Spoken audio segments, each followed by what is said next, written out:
పేరు శ్రీనాథుడు. నా కాలం 1385 నుండి 1475 వరకు. నేను పెదకోమాటి వేమారెడ్డి ఆస్థానంలో విద్యార్థికారిగా ఉండేవాడిని.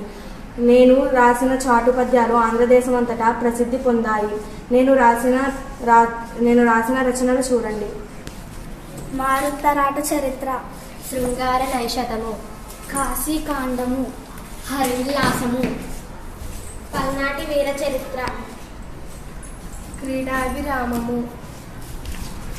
నాకు కవి సార్వభౌముడు అనే బిరుదు కలదు. మరొకసారి నా రచనలు మీకు తెలపాలనుకుంటున్నాను. మారుత్తరాట చరిత్ర, శృంగార నైషధము,